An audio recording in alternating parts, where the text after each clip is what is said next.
I mean, Christianity, when you think of what's happening, you look at the numbers. I talk about Sunday school, people don't even know what I'm talking about anymore. It's true, they don't know what I'm talking about.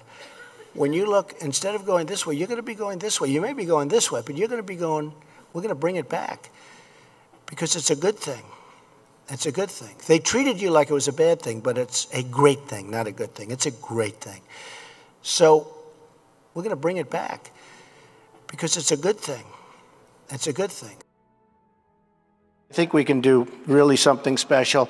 And we're going to protect Christianity. And I can say that. I don't have to be politically correct, or we're going to protect it. You know? And I asked Jerry and I asked some of the folks, because I hear this is a major theme right here, but 2 Corinthians, right? 2 Corinthians 3:17, that's the whole ball game. Where the Spirit of the Lord, right? Where the Spirit of the Lord is, there is liberty. And it's so representative of what's taken place. But we are going to protect Christianity. And if you look what's going on throughout the world, you look at Syria, where they're, if you're Christian, they're chopping off heads. You look at the different places, and Christianity, it's under siege. I'm a Protestant. I'm very proud of it. Presbyterian to be exact. But I'm very proud of it. Very, very proud of it.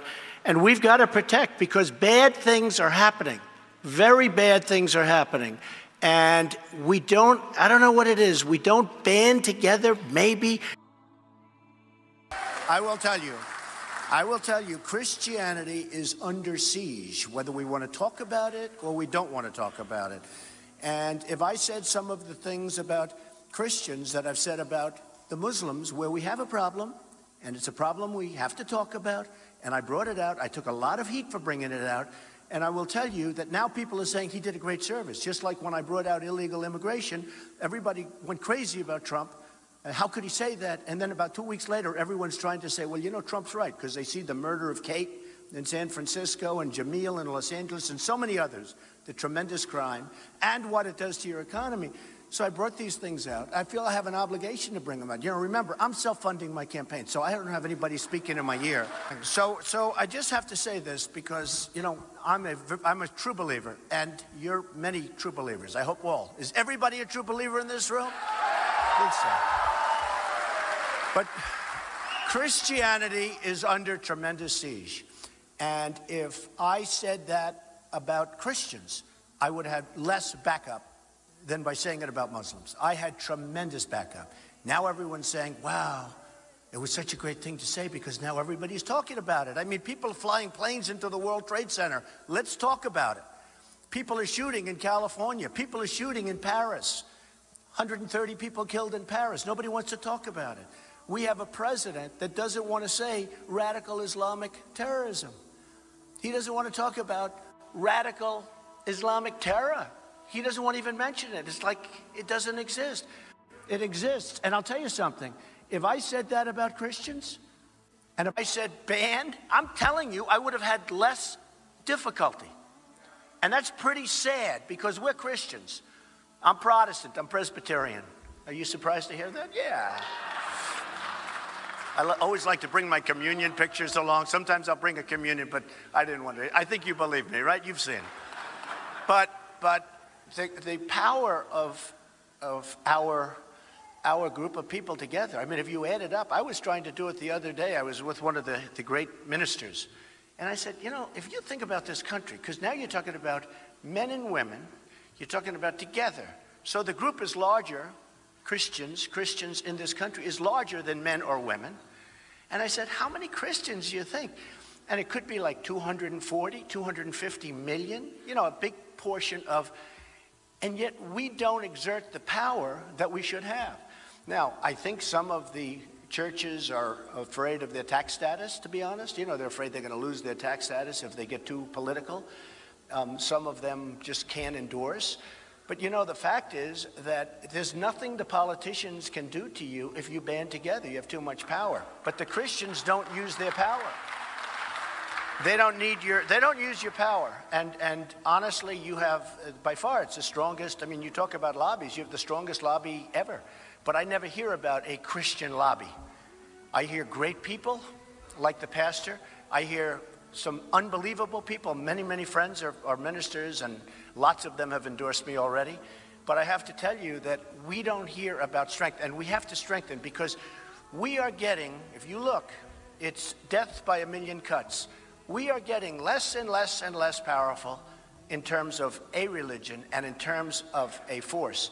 And honestly, whether it's one leader or a number of people, potentially you have tremendous power. When they don't want to say Merry Christmas in department stores anymore, I won't shop at places that don't say Merry Christmas. Guess what? I don't do too much shopping, because no, it's true.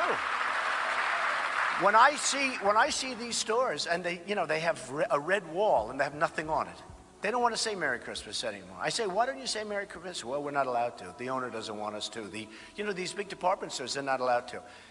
And I'll tell you one thing. We're going to be saying Merry Christmas again. Just remember that. And by the way, Christianity will have power without having to form, because if I'm there, you're going to have plenty of power. You don't need anybody else. You're going to have somebody representing you very, very well. Remember that. So it's an honor to be here, and I know you're packed, and they're having. For too long, politicians have tried, oh, have they tried, to centralize authority among the hands of a small few in our nation's capital. I see them all the time. Bureaucrats think they can run over your lives, overrule your values, meddle in your faith, and tell you how to live, what to say, and where to pray. But we know that parents, not bureaucrats, know best how to raise their children and create a thriving society.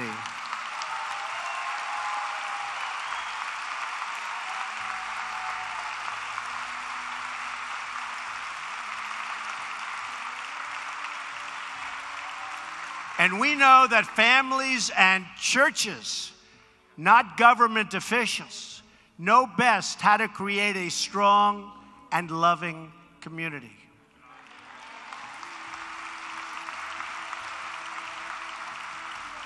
And above all else, we know this.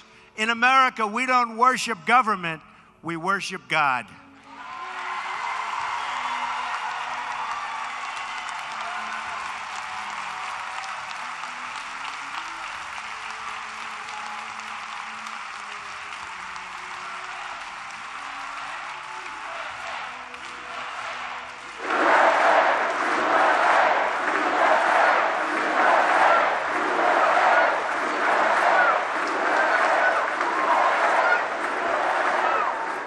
Religious liberty is enshrined in the very First Amendment in the Bill of Rights.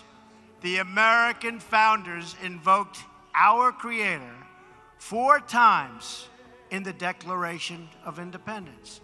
Benjamin Franklin reminded his colleagues at the Constitutional Convention to begin by bowing their heads in prayer. I remind you that we're going to start saying Merry Christmas again. I also want to speak to all of the people, see, you thought I forgot, in our faith community who are here with us tonight, veterans and non-veterans alike.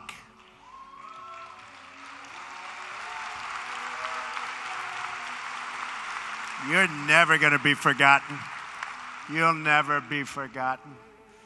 My administration will always support and defend your religious liberty.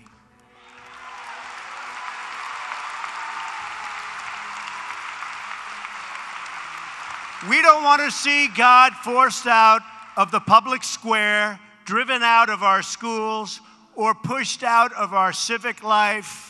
We want to see prayers before football games if they want to give prayers.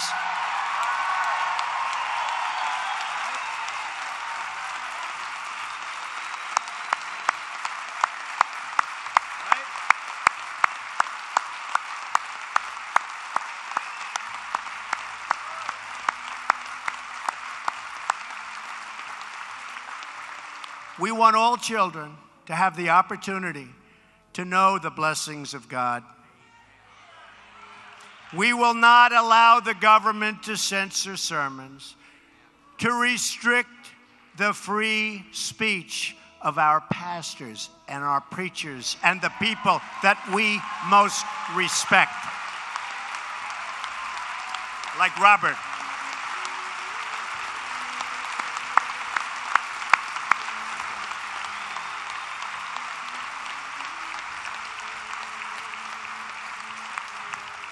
That is why, just as I promised Pastor Jeffress and other faith leaders, I just signed an executive order following, and this is something that makes me very happy and very proud, following through on my campaign pledge to stop the Johnson Amendment from interfering with your First Amendment rights.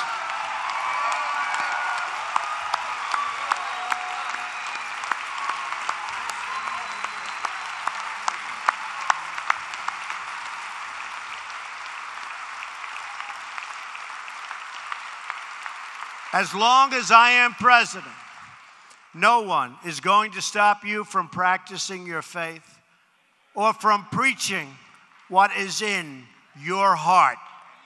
We want to hear him.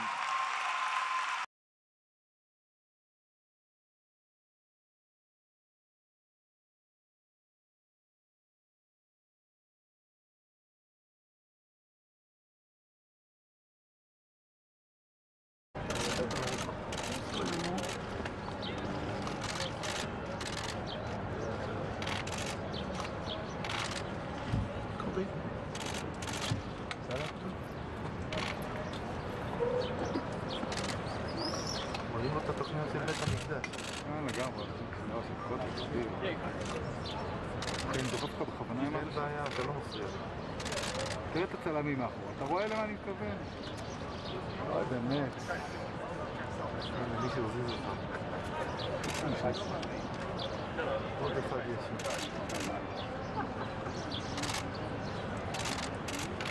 הנה, הבנת, לא? כן, כן, כן.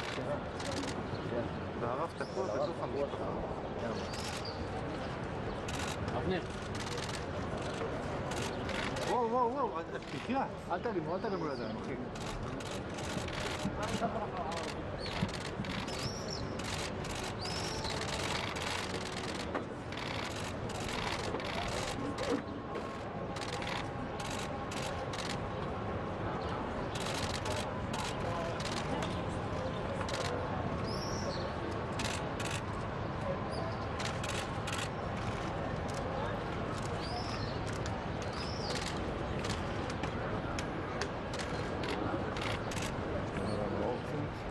כן, הוא משתפר.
Tony, you got that? Hey, get down. Down.